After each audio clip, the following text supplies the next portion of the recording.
So why Tamil Nadu rejects Hindi? Let's look into it. Welcome to Raghulan. Thank you for all the 11 support. If you like my videos, subscribe to the channel. And before we get started, just a kind request, guys. Keep the comments polite. Don't use sarcasm or hate. People gonna throw it back at you, and it's not good for your health. I'll be deleting those comments. And anyone who is using profanity will also be deleted. It's a sign of lower intelligence. So people are smart. People will not use profanity. Okay, let's get into it. So what happened was, like, Udayanidhi Stalin gave a statement saying that he's a deputy chief of Tamil Nadu, and he said, like, we will not be accepting third three language policy, we'll be opposing it. And if union government is trying to impose it, and we are ready for another language war. So what do you mean by another language war? Has there been a war before? Not just one, several wars have happened. It all started in 1930s, even before independence. And so there was, like, that's a time Madras presidency was in place, where, like, Tamil Nadu and part of Andhra Pradesh and Kerala, a lot of those places were together as one boundary, geological boundary, and all the people were together under Madras presidency. And that's a time where they imposed Hindi as a main link language for the country. And the very first state to oppose it straight point blank was Tamil Nadu. No other state was doing it, just Tamil Nadu was the very first one to do it. And they said, like, there is no need for us to learn Hindi, and Tamil is more than enough, and we have English for us to get technology and science and everything, so we don't need to learn Hindi. And that is when it all started. And that is a time Congress was ruling the Tamil Nadu. So a lot of people are asking, like, is it Udayanidhi is actually giving all this statement because it's BJP trying to do it? What will they do if Congress was doing? Actually, if Congress was doing it, even if DMK was not opposing it, whole Tamil people will reject even DMK. So this was the state of the people of Tamil Nadu, not just the political parties alone. Political parties took what people wanted to have and then took it as a agitation protest, and a lot of people have died as well in that protest. And Rajaji was a CM, and he also implemented partially this method in 125 secondary schools in Tamil Nadu during that time. And Periyar was the prominent leader who came into prominence that time, and he opposed it vehemently. And there was a lot of things were going on back and forth with this one. Ambedkar was involved, and then the constitution was finalized with the language committee, and which says that, okay, India will not have any national language. Hindi will not be the national language, and Hindi is not the national language. The reason I'm saying this is, like, a lot of people, even in my last videos, keep saying that Hindi is a national language. I don't know where you guys even study it.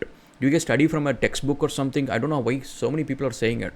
Have you ever seen a Tamil, Telugu, or a Kerala guy saying that their language is a national language? You wouldn't see even one guy saying it. I don't know where you guys got that knowledge from. It's totally incorrect. And then there was, like, 22 official languages. Hindi is one of those official language, same as Tamil, Telugu. And we have two official purpose language for the government and the legal legislation process, which is Hindi and English, but not as a national language. And this was the committee approval, and that was all into the constitution as well, and that is all sealed.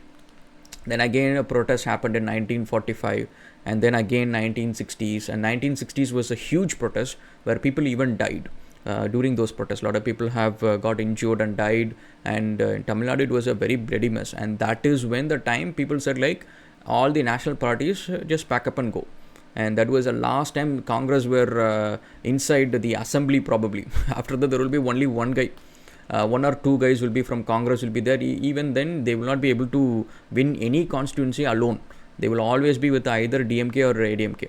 And then that was all going on. And the protests were going on and off. Every time central government bring this issue, either Congress or BJP, both will try. So whenever these guys bring in, and this protest will be there, and they put a stop to it, and they move on. So now So now let's go by one. So people say, like, majority of the people in North India speaks Hindi. Why can't the rest of the India speaks? And so that it can be a link language. No, guys, that cannot happen. You know why? Because India was divided based on linguistic barrier. So Tamil people all formed together Tamil Nadu, and then same with the districts were all marked based on majority of the people from what language they speak. That is how done for the whole of India. All states and union territories were divided based on linguistic barriers. So now that means, like, all languages should be given equal importance. That is how the government was formed, saying that, okay, the states are ready to join and form one country based on this agreement. Now giving importance to one language over another just because like few states are ready to accept it, and that is not acceptable by our state, and this will be the stand. And so that is one thing. And apart from that, people also ask like, okay, what do we lose by learning Hindi? Why do you want to learn a foreign language, English? And I wanted to remind you guys, what do you guys get out of Hindi?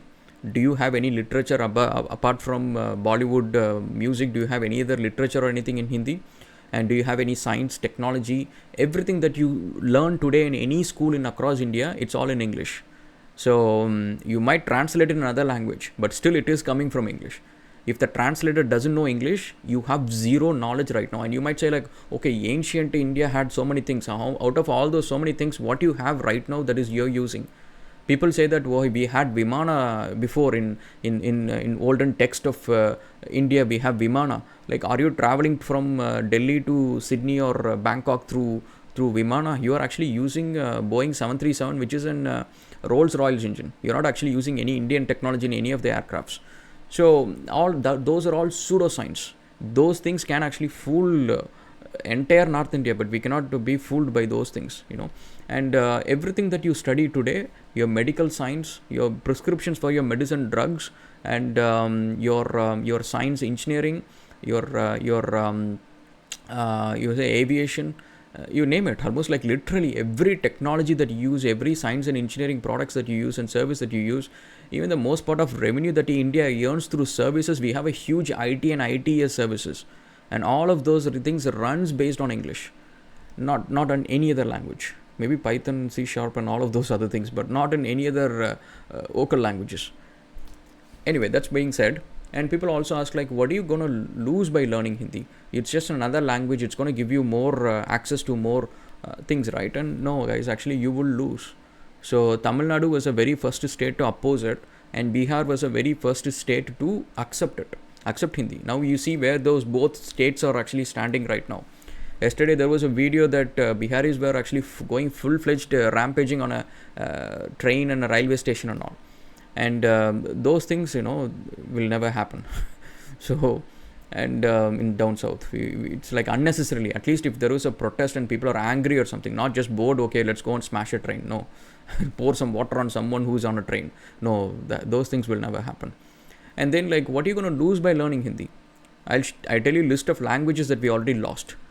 Punjabi, Bhojpuri, Awadhi, Marwari, I might actually say it wrong incorrectly with the spelling and all, and Braj Bhasha, and Haryanvi, Kunmoni, and Garhwali, Jaipuri, Mahgi, Marathi.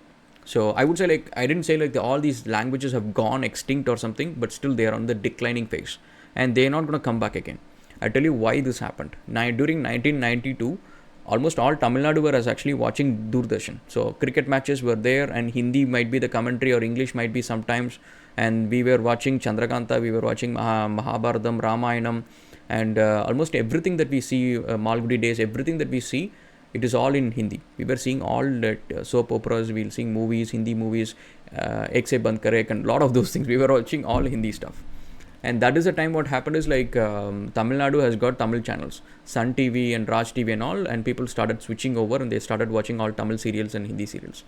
And all the languages which I said right now, including other states as well right now, Bengali and other things as well, they switched to continue watching all Hindi serials. And today what happened is like in 2025, Tamil movies have a budget around 500 crores to 600 crores. The heroes and in Tamil movie and Telugu movie, they are actually making money around 300 crores and 200 crores just in their salaries. And their movies are making around 1,000 crores. And their movies have a budget, like a budget to make that huge movie because of the market that they have. They have a pan-India reach. Pushpa has got like around 1,000 crores. And Tamil movies also, some of the movies has got also pan-India reach. And Tamil movies have got reach in Japan. Rajinikanth is a big star in Japan. And China, there is a Maharaj Tamil movie has got a very huge collection in China. And the Tamil movies have got an opening in China as well. And Middle East and Singapore, China. Tamil is actually an official language in Singapore and Malaysia and Sri Lanka. And all of these places where Tamil movies have got reach, have got a market. And similarly, Telugu movies also have overseas market, and Malayalam movies also got overseas market. Now imagine Now, recently KGF and Kantara from Karnataka, those movies are actually doing pretty good in North as well. So now those movies also making pan-India movies. Now I'm asking you the same thing. How many Marathi movies, Bengali movies, Punjabi, Bhojpuri movies have made a pan-India movie? Not even once one movie have reached South. One movie became a hit in South. Bahubali was a hit all over India. How many of these, other than Bollywood movies, what other North Indian movie have become a huge hit in India or overseas? Now, what was the reason?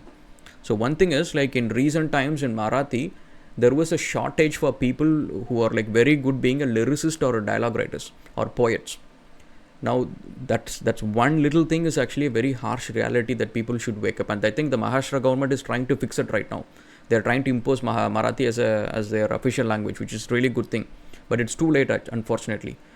Tamil Nadu wake up at 1930, and these states have only Marathi state has got woke up right now. Rest of the states are still sleeping at the moment.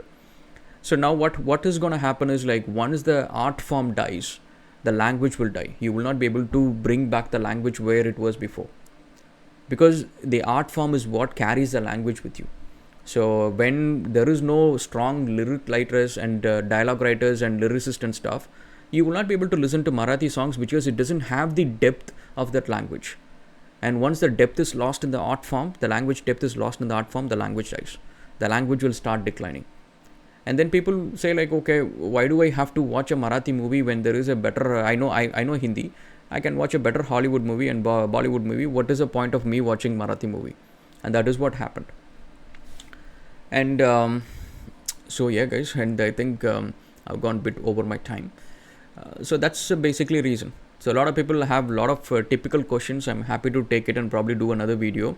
But this video is not about why Tamil Nadu. I'm not trying to justify. We are very clear, 100% clear. And it's not like we hate Hindi. That's one thing that we have to say it. We don't hate Hindi. I still watch Bollywood movies. We don't hate anything. It's just when it is imposed and it is not in our good. Imagine, we know this like 100 years ago. On the very first day when it was done, we know it straight away. And we saying it even after 100 years, our position have not changed. And I think this is what the rest of the states should also do it. And Karnataka and other states should also go with the 2-language policy, having their mother tongue in English rather than having 3-language policy. Then their kids will stop. The mother tongue will die in their own motherland. That is what will happen. And I'm not saying it, you guys might say that I'm very upset or angry or anything like that, but what I'm saying is it's a true emotion, guys. And if this continues, if this imposition is going to continue, and Tamil Nadu will not give up at no cost. We will never let it happen. And this is why the reason that we love our language so much, and that is why the language still survives after so many thousand years after.